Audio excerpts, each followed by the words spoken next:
ସୂର୍ଯ୍ୟଙ୍କର ସନ୍ଧ୍ୟାକାଳୀନ ଦୃଶ୍ୟ ଅତ୍ୟନ୍ତ ମନୋରମ। କଳା ମଚମଚ ପିଚୁ ରାସ୍ତା ଉପରେ ଚିକ୍ ଚିକ୍ କରୁଥାଏ। ରାସ୍ତାଟି ସିଧା ଲମ୍ବି ଯାଇଛି କେଉଁ ସୁଦୂର ରାଇଜକୁ। ରାସ୍ତାର ଦୁଇ କଡ଼ରେ କୃଷ୍ଣଚୂଡ଼ା ଗଛର ଛାଇ। ନାଲି ନାଲି ପେନ୍ଥା ପେନ୍ଥା ଫୁଲଗୁଡ଼ିକ ଆକାଶକୁ ଚାହିଁ ରହିଛନ୍ତି ଠିକ୍ ଚାତକ ପରି। ଆଉ କିଛି ଫୁଲ ଝରି ତଳେ ପଡ଼ି ସୁନ୍ଦର ନାଲି ଗାଲିଚାର ଭ୍ରମ ସୃଷ୍ଟି କରୁଥାଏ। ସେହି ଫୁଲର ଗାଲିଚା ଉପରେ ପ୍ରକାଶର ହାତ ଧରି ପାଦ ଗଣି ଗଣି ଚାଲୁଥାଏ ଶେଫାଳୀ। ଅପରାହ୍ନର ସୁଲୁସୁଲିଆ ଶୀତଳ ପବନ ସାଙ୍ଗକୁ ପ୍ରକୃତିର ମନୋରମ ଦୃଶ୍ୟ। ଦୁଇ ଜଣ କେହି କାହା ସାଙ୍ଗରେ ପଦେ କଥା ହେଉନଥାନ୍ତି, କିନ୍ତୁ ଦୁଇ ଜଣଙ୍କର ଭାବନା ଯେମିତି କହୁଥାଏ, ଏ ରାସ୍ତା ନ ସରୁ କି ଏ ଅପରାହ୍ନ ଶେଷ ହୋଇ ରାତି ନ ହେଇଯାଉ, ଆମେ ଦୁଇ ଜଣ ଏମିତି ହାତ ଧରାଧରି ହୋଇ ଚାଲିଥାଉ। ସମୟ ଏଇଠି ଅଟକି ଯାଉ, ଆଉ ଆମ ଚାରିପଟର ପୃଥିବୀ ସ୍ତବ୍ଧ ହୋଇଯାଉ। ଏମିତି କିଛି ବାଟ ଚାଲିଲା ପରେ ସବୁ ନୀରବତାକୁ ଭାଙ୍ଗି ଶେଫାଳୀ କହିଲା, କ'ଣ ପାଇଁ ତୁମେ ମୋତେ ଏଠାକୁ ଡାକିଥିଲ?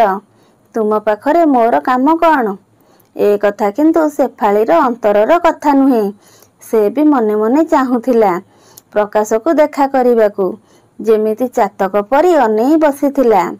ଭାବିଥିଲା ଏଇ ଜୀବନରେ କେବେ ଯେମିତି ଆଉ ଦେଖା ହେବନି ପ୍ରକାଶ ସାଙ୍ଗରେ। ପ୍ରକାଶ କହିଲା, ଶେଫାଳୀ କ'ଣ ଭାବୁଛ? ଆଉ ତୁମ ଦେହ? ଶେଫାଳୀ କହିଲା, କ'ଣ ହୋଇଛି ମୋର? କାହିଁ କିଛି ତ ହୋଇନାହିଁ। ମୁଁ ପୂରାପୂରି ଠିକ୍ ଅଛି। ହେଇ ଦେଖୁନ, ତୁମ ଶେଫାଳୀ କ'ଣ ଆଗ ପରି ସୁନ୍ଦର ଲାଗୁନି? ନା ଆଗ ପରି ହସୁନି, ନା କଥା ହେଉନି? ତୁମର କ'ଣ ହୋଇଛି? ପ୍ରକାଶ, ତୁମେ କିଛି ଅନ୍ୟମନସ୍କ ଥିଲା ପରି ଲାଗୁଛ। ପ୍ରକାଶ କହିଲା, ତୁମ ଅଫିସର ଦାସବାବୁ ଯେ କୌଣସି କାମରେ ଆମ ଗାଁକୁ ଆସିଥିଲେ। ସେଇଠି ତାଙ୍କ ସହିତ ମୋର ଦେଖା ହୋଇଥିଲା। ଶେଫାଳୀ ଟିକେ ଶଙ୍କିଗଲା, ଆଉ ପଚାରିଲା, ଦେଖା ହେଲା ତ କ'ଣ ହେଲା?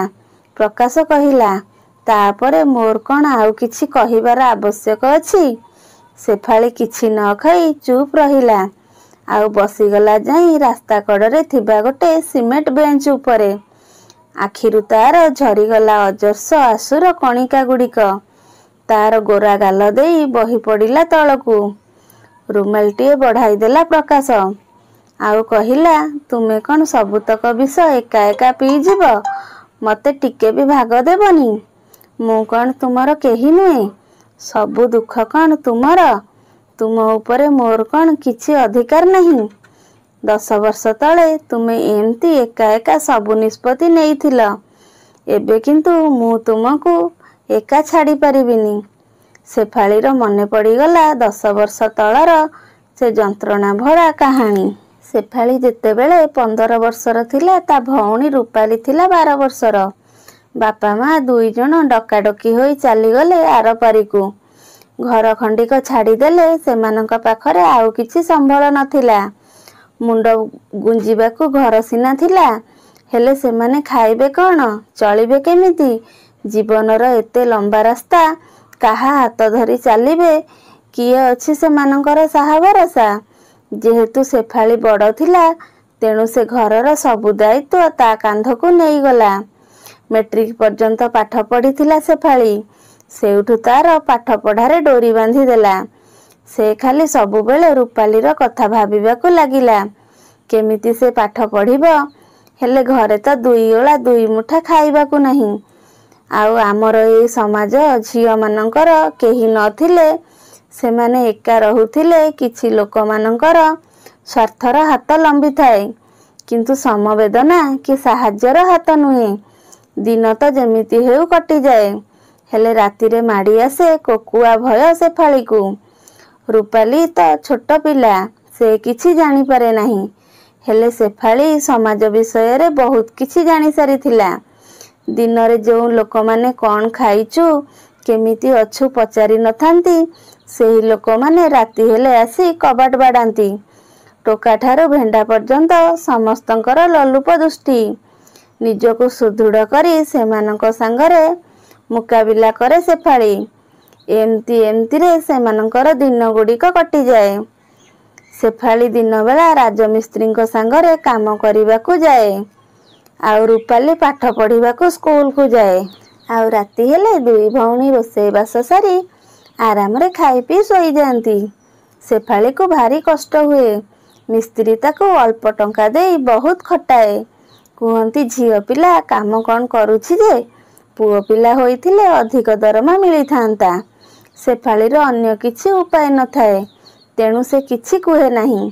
रूपाली जेतेबेले मैट्रिक पास करी कॉलेज गला सांग मानकर वेश पोशाक चालीचलनी देखी से मध्य सेमानक परी अयस आराम रे जीवन बिताइबाकू भाबिला।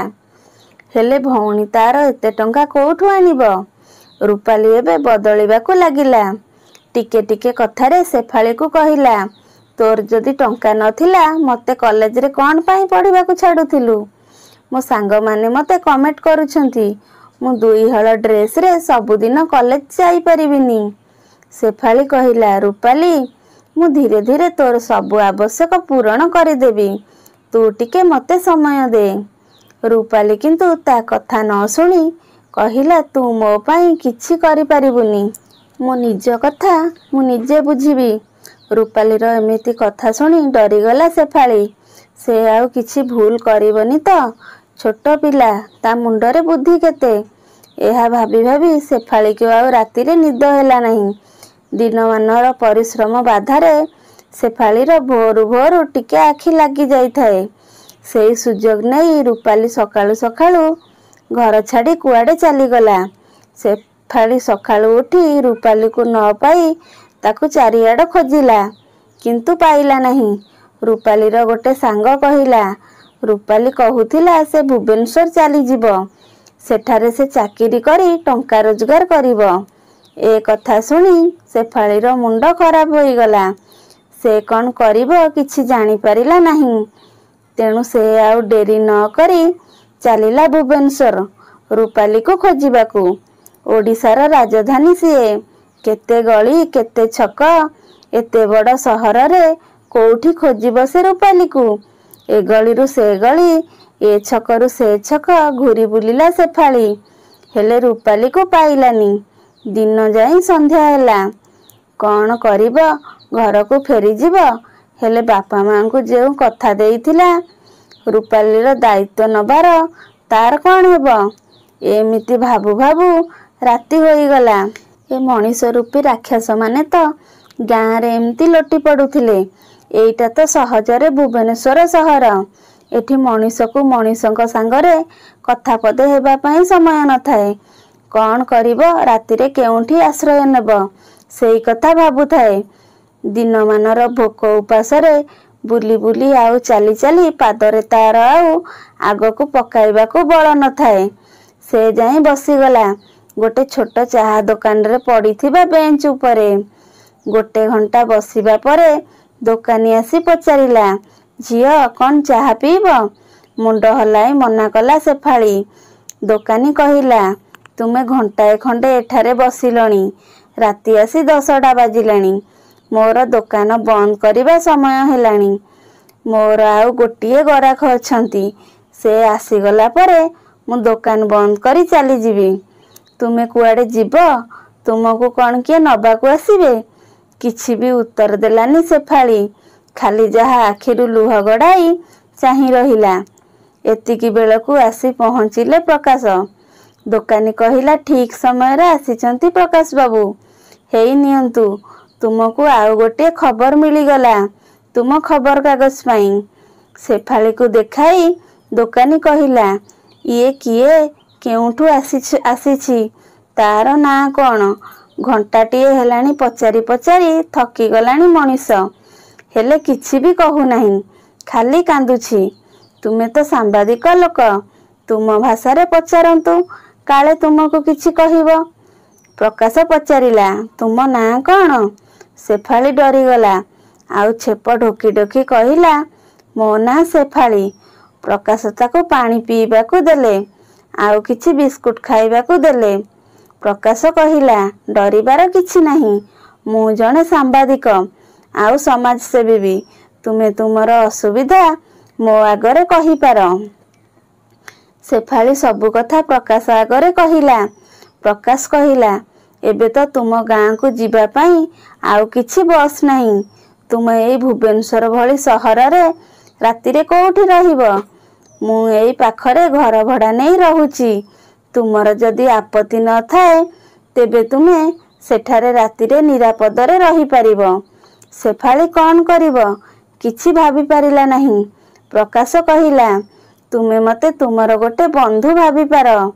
तुमे मो सांगरे चल, आजी राति सेठारे रहिबो, काली सखाळ हेले भाबिबा कौन करिबा।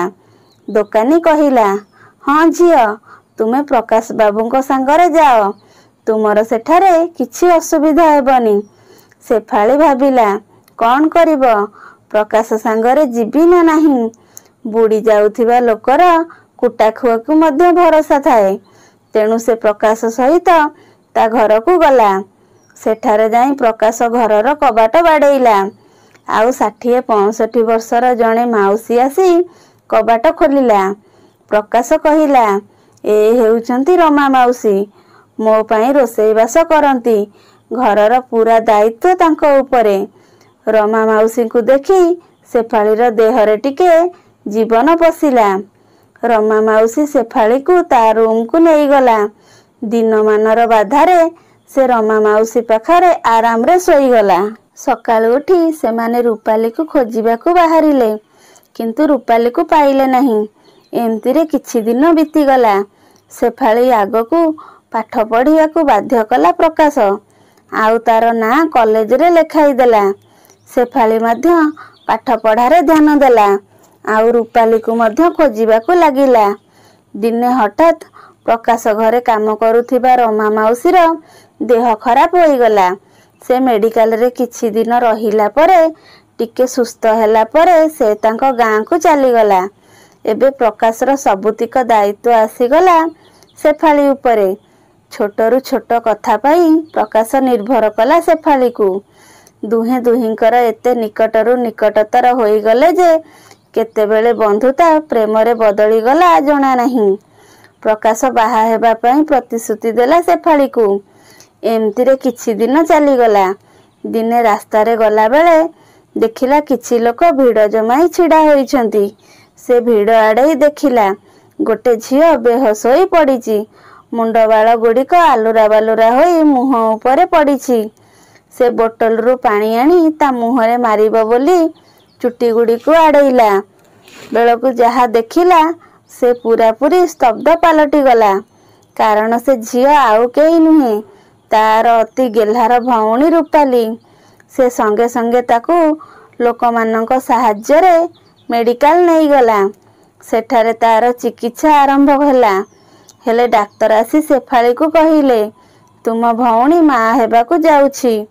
ए कथा सुनी ता पाद तळु माटी खसीगला। चारिपट पृथ्वी ताकू अंधार देखागला। शीत दिन रे भी ता देहरु गम गम झाल बोहिबा को लागिला। किछि समय परे रूपालीर चेता आसिला। से देखिला ता अपा ता पाखरे छिड़ा होईची। रूपाली कहिला, अपा तू मते क्षमा करी दे, मु तते न कही घरु पलाई आसिली।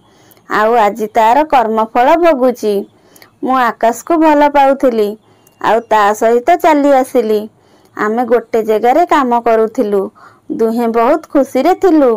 एई गोटे मास तळे दुर्घटना रे आकाश मते सबुदिन पाई छाड़ी चली गला। शेफाली कहिला, तू व्यस्त हो ना रूपाली, मु तो सांगरे अछि। शेफाली रूपाली को नहीं प्रकाश पाखरे पहुंचिला। दुई भौणी सेठारे रहिले। किछि दिन परे रूपालीर गोटिए झियो हैला। रूपाली मने मने प्रकाश को चाहिबा को लागिला। ए कथा शेफाली जानी पारिला। तेणु से प्रकाश को कहिला, तुमे रूपाली को बाहा हुओ। प्रकाश कहिला, तुम मुंड कौन खराब हो जाइछि? तुमे पागल हो जाइछ ना कौन? मु तुमको भल पाए, तुमको बाहा हेबा को चाहे, रूपाली को नुहे। शेफाली किंतु राण नियम पकाइला। प्रकाश को बाहाघर पाई राजी कराइला। प्रकाश कहिला, मु सिना रूपाली को ग्रहण करिनेबी, हेले मो घर लोक सेमाने तो रूपाली को ग्रहण करिबेनी। रूपाली जे बाहाघर आगरु माँ होई सारिछि। शेफाली कहिला, ए समाज तुम घर लोक समस्ते जानिबे रूपालीर झियो हेउची मो झियो मु मो भौणी पाई एतिकी करि परिबी। प्रकाश कहिला माने तुमे तुम भौणी पाई ए हलाहल विष पीब। लोक माने जेतेबेले ए पिलार बापा किए पचारिबे तुमे तार कि उत्तर देब शेफाली? तुमको ए समाज बंचिबाकू देबनी। शेफाली कहिला मु जदि रूपालीर झियो को निजर न कुए तेबे समाज मो भौणी रूपाली को बंचिबाकू दबनी। तेणु तुमको रूपाली को बाहा हेबा पाई पड़िबो। तुमे जदि रूपाली को स्त्री रूपरे ग्रहण न करिब तेबे मोर मला मुह देखिब। प्रकाश तुम इच्छा कही सेठारु चलीगला। आउ तापरे रूपालीर बाहाघर प्रकाश सहित होईगला। रूपाली आउ शेफाली दुई जण प्रकाशर घर को गले। सेठारे समस्ते शेफाली को जेमिति एमिति नजर देखिले सते जेमिति से गोटे बड़ पाप करिछि। प्रथमे प्रथमे केही किछि कहिले नहीं, किंतु शेफाली को ता झियर बापा किए बोली समस्ते पचारिले। रूपालीर व्यवहार मध्य शेफाली प्रति खराब हेबाकू लागिला। जेमिति रूपाली चाहू नथिला शेफाली ता पाखरे रहू बोली। दिने रातिरे गोटे चिट्ठी प्रकाश उद्देश्य रे छाड़ी शेफाली झियो को धरी सेठारु चली आसिला भुवनेश्वर, जेउठी ताकू मिलिथिला प्रकाशर मुठा मुठा भल पाइबा। सकाळ हेबारु प्रकाश चिट्ठी पढ़िला। सेथिरे देखा थिला प्रकाश मु भुवनेश्वर चली जाउछि, तुमे रूपाली पाखरे गाँ रे थाओ, भुवनेश्वर केबे आसीबनी। मु तुमरी भड़ा घरे तुमरी ऑफिस रे जीवन काटी देबी। तुमर सबु स्मृति एई घरे अछि। तुम लुगापटारे तुमर बासना, तुम बही टेबुल, तुम हाथ लेखा खाता, तुमे व्यवहार करुथिबा सबु जिनिस एई निर्जीव वस्तु मानक मध्यरु मु तुमको खोजी पाई जीवी प्रकाश। आउ किछि वर्ष परे मु मो झियो को नेई चली जीवी सहर बाहर को। तुमको मोराण तुमे केबे भुवनेश्वर आसीबनी कि मते देखा करिबा को चेष्टा करिबनी। इति तुमर शेफाली। चिट्ठी पढ़ी थमकिरी बसी पड़िला प्रकाश।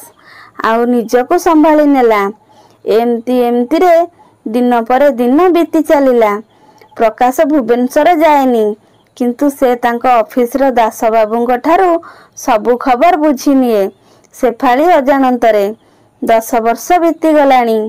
आज प्रकाश दास बाबूंक ठारू जानिबाकू पाइला शेफाली को ब्रेन ट्यूमर। एतिकी सुनिला मात्रे संभाली पारिलानी निजको। सबु राण नियम भांगी चली आसिला प्रकाश। आउ दास बाबूंक हाथ रे खबर देइथिला शेफाली को कहिब मु ताकू देखा करिबाकू चाहे। शेफाली मध्य आसीथिला प्रकाश को देखा करिबाकू। प्रकाश कहिला तुमे मते जणाइलो नाही काहीकी? शेफाली कहिला मु एई 2 दिन हेबो जानिली। मते आगरु मुंड बुलाउथिला। आगरु 2-4 थर चेता शून्य हेई जाउथिली। दुर्बलरू हेउछि भाबी डाक्तर देखाई नथिली। ऑफिस रे जेतेबेले पड़ी गली सेमाने मते डाक्तरखाना नेई गले। सेठारे जानिबाकू पाइली मते ब्रेन ट्यूमर, ताहा पुणी लास्ट स्टेज। डाक्तर मते मेडिकल रे एडमिशन हेबा पाई कहिले। सेतिकी बेले प्रकाशर फोन गर्जी उठिला। से देखिला रूपालीर फोन। रूपाली कहिला केउठी अछ प्रकाश? प्रकाश कहिला मु गोटे कामरे बाहर को आसीछि, आउ जीवा पाई समय लागिबो। तुमे मते बारंबार फोन करी हैरान करिवनी। तापरे प्रकाश शेफाली को नहीं मेडिकल रे भर्ती करिदेला।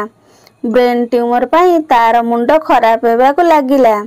से ता झियो को आउ जानी पारिला नहीं, प्रकाश को मध्य जानी पारिला नहीं। अल्प किछि समय पई सबु कथा जानी पारे शेफाली, चिन्हि पारे समस्तंकु। दिन को दिन गुरुतर होई पड़िला शेफाली। रूपाली थरे फोन करिथिला प्रकाश को, हेले फोन प्रकाश न उठाइला शेफालीर झियो। रूपाली छोट छुआटीर पाटी शुणी चमकी उठिला। अड़ुआ सूतार खियो गुड़िक जेमिति खोलीगला ता आगरे। सी आसी पहुँची गला भुवनेश्वर रे। प्रकाश को देखा करी कहिला ତୁମେ ତାହେଲେ ମୋ ଅଜାଣତରେ ଲୁଚି ଲୁଚି ଦିଦିକୁ ଦେଖା କରିବାକୁ ଆସୁଛ। ତୁମେ ଦୁଇ ଜଣ ମୋତେ ଧୋକା ଦେଇଛ। ଏମିତି ଗର୍ଜି ଉଠିଲା ରୂପାଲି। ପ୍ରକାଶ ରୂପାଲିକୁ ଗୋଟେ ଶକ୍ତ ଚାପୁଡ଼ାଟିଏ ଦେଲା। କହିଲା, ଧୋକା ଦେଇଛି? ତୁମର ଏଇ ଦେବୀ ପ୍ରତିମା ଭଳି ଭଉଣୀ, ଯିଏ ତାର ନିଜର ଭଲ ପାଇବାକୁ ତୁମକୁ ଟେକି ଦେଇଛି। ତୁମ ପାପକୁ ନିଜ ମୁଣ୍ଡରେ ବୋଳି ତୁମକୁ ଅମୃତର ମହୁ ଚଖାଇଛି। ତାକୁ ତୁମେ ସ୍ୱାର୍ଥପର କହୁଛ ରୂପାଲି? ମାନେ? ମୁଁ ତୁମକୁ ନୁହେଁ, ସେଇ ଶେଫାଳିକୁ ଭଲ ପାଉଥିଲି। ତାକୁ ବାହା ହେବାକୁ ଚାହୁଁଥିଲି।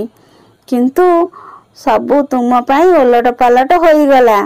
ସେ ଯଦି ତୁମ ଝିଅକୁ ନିଜ ଝିଅ କହିନଥାନ୍ତା, ତୁମେ ଶାଶୁଘରର ଏତେ ସଂସ୍କାରୀ ବୋହୂ ହୋଇ ପାରିନଥାନ୍ତ।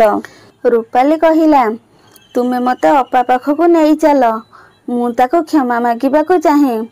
ପ୍ରକାଶ କହିଲା, ତୁମେ କ'ଣ ତାକୁ କ୍ଷମା ମାଗିବ, ଯିଏ ଆଉ କ୍ଷମାର ମାନେ ଜାଣିପାରୁନାହିଁ? ରୂପାଲି, କ'ଣ ହୋଇଛି ଦିଦିର? ପ୍ରକାଶ କହିଲା, ବ୍ରେନ୍ ଟ୍ୟୁମର, ଲାଷ୍ଟ ଷ୍ଟେଜ୍। ହୁଏତ ଆମେ ତା ପାଖରେ ପହଞ୍ଚିଲା ବେଳକୁ ଦୁନିଆ ଛାଡ଼ି ଚାଲି ସେ ଯାଇଥିବ। ନା ନା ପ୍ରକାଶ, ସେମିତି କୁହନି। ମେଡ଼ିକାଲରେ ପହଞ୍ଚିଲେ ପ୍ରକାଶ। ରୂପାଲି, ଝିଅ ଛିଡ଼ା ହୋଇଛି ଶେଫାଳି ପାଖରେ। ଶେଫାଳିର ଆଖି ଦୁଇଟି ଯେମିତି କାହାକୁ ଖୋଜୁଛି କିଛି କହିବା ପାଇଁ। ପ୍ରକାଶ କହିଲା, ଶେଫାଳି, କିଏ ଆସିଛି? ତୁମ ଭଉଣୀ ରୂପାଲି। ଶେଫାଳି ଦେଖିଲା ପ୍ରକାଶ, ରୂପାଲି ଆଉ ତା ଝିଅ ସମସ୍ତେ ଅଛନ୍ତି ତା ପାଖରେ। ରୂପାଲି କହିଲା, ଦିଦି, ମୋତେ କ୍ଷମା କରିଦେ। ଶେଫାଳିର ସେତେବେଳକୁ ଆଉ କଥା କହିବାର ଶକ୍ତି ନଥାଏ। ଖାଲି ତା ଝିଅ ଆଡ଼କୁ ଅନାଇ ଇସାରାରେ କହିଲା, ମୋ ଝିଅ ତତେ ଲାଗିଲା? ରୂପାଲି କହିଲା, ହଁ ଦିଦି, ଇଏ ମୋ ଝିଅ। ମୁଁ ତାକୁ ଆପଣାଇ ନେବି। ସେ ଆଉ ଥରେ ଆଖି ବୁଲାଇ ଆଣିଲା ସମସ୍ତଙ୍କ ଠାରୁ। ଆଉ ତାର ଆଖି ଅଟକିଗଲା ପ୍ରକାଶ ପାଖରେ। ଆଉ ସବୁଦିନ ପାଇଁ ଚାହିଁ ରହିଲା ପ୍ରକାଶକୁ। ଆଉ ଝରା ଶେଫାଳି ଝରିଗଲା ସବୁଦିନ ପାଇଁ। ଶ୍ରୋତା ବନ୍ଧୁ, ଏଇ କାହାଣୀଟି ଆପଣମାନଙ୍କୁ କେମିତି ଲାଗିଲା ଆପଣ କମେଣ୍ଟ ମାଧ୍ୟମରେ ନିଶ୍ଚିନ୍ତ ଜଣାଇବେ। ଯଦି ଆପଣଙ୍କୁ କାହାଣୀଟି ଭଲ ଲାଗିଥାଏ ତେବେ ଲାଇକ୍, ସବସ୍କ୍ରାଇବ୍ କରିବାକୁ କେବେ ବି ଭୁଲିବେନି। ରହୁଛି, ନମସ୍କାର। ଜୟ ଜଗନ୍ନାଥ।